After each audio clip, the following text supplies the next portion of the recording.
Vous avez donné un feedback à un collègue la semaine dernière et la réponse que vous avez eue, c'est « Ah bon ? Ok ». Vous êtes ressorti frustré en sentant que rien n'allait changer. Et vous vous demandez ce que vous aviez raté. Vous êtes au bon endroit. Le feedback est l'outil numéro 1 du manager et pourtant 9 fois sur 10 on le rate. Voilà les 3 erreurs qui le tuent et comment les éviter. Un exemple par erreur, je suis Baptiste Bézé, je suis le cofondateur de Team Bakery. Notre métier chez Team Bakery, c'est d'aider les équipes à mieux travailler ensemble et ce que je vous propose, c'est de voir des situations du quotidien qu'on rencontre en accompagnant des managers. Ici, pas de théorie, 3 erreurs concrètes, un exemple terrain pour chacune et une méthode qui rassemble tout à la fin. Vous pourrez la tester dès demain. Première erreur, parler de la personne au lieu des faits. Vous jugez l'identité de la personne au lieu de décrire un comportement observable. Je vous donne un exemple concret. Vous accompagnez un chef de projet dans votre équipe qui envoie régulièrement des emails aux clients avec des fautes d'orthographe dedans. C'est la 3e fois, vous lui dites « Tu n'es pas rigoureux, ça fait 3 fois que ça arrive ». Ce que votre chef de projet entend, ce n'est pas « Voilà 3 occasions concrètes où c'est arrivé ». Il entend « On me considère comme quelqu'un de peu rigoureux ». Identité attaquée, mode défensif activé. La conversation est perdue en 3 mots. Maintenant, essayez de reformuler. Dans le livrable envoyé mardi au client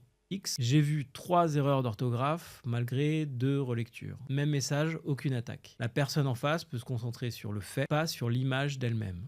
2e erreur, oubliez l'impact. Vous décrivez les faits, mais vous sautez la partie qui va motiver le changement. Je vous donne encore une fois un exemple concret. Votre collaborateur a pris la parole en réunion devant un client pour contredire ce que venait de raconter l'un de vos collègues. Le lendemain, en entretien individuel, vous lui dites « J'ai vu que tu as contredit Julie devant le client hier ». Votre collaborateur va entendre « Il n'a aucune raison de changer parce que vous ne lui avez pas partagé l'effet que ça a eu. Il ne s'en est peut-être même pas rendu compte ». Pensez à ajouter l'impact. J'ai vu que tu as contredit Julie devant le client. Concrètement, le client a eu l'impression qu'on n'était pas aligné alors qu'on fait partie d'une seule et même équipe. Il nous a d'ailleurs relancé à la fin de la semaine pour savoir qui pilotait vraiment le projet. Là, le déclic se fait. Votre collaborateur ne corrige pas parce que vous lui avez demandé de corriger les choses. Il corrige parce qu'il voit l'effet que cela a produit. Et c'était sans doute d'ailleurs pas son intention au départ. 3e et dernière erreur, oubliez de parler des prochaines étapes. Vous avez décrit les faits, vous avez expliqué l'impact et vous laissez votre collaborateur face à son problème. Je vous donne pour cette dernière erreur encore un nouvel exemple. Vous faites le point avec une de vos collaboratrices junior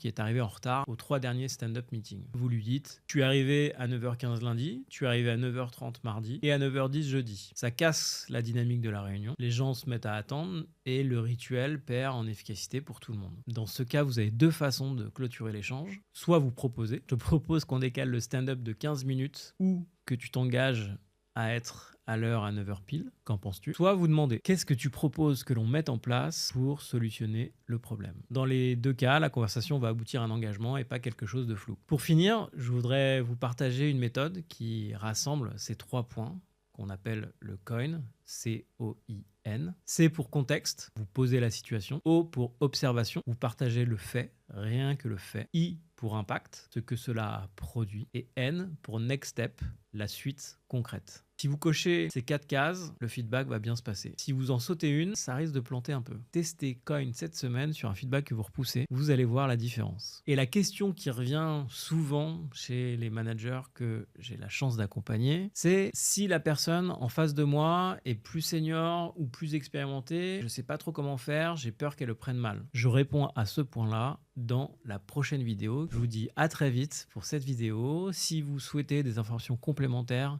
des ressources gratuites, je vous invite aussi à faire un petit tour dans la description de cette vidéo. À bientôt.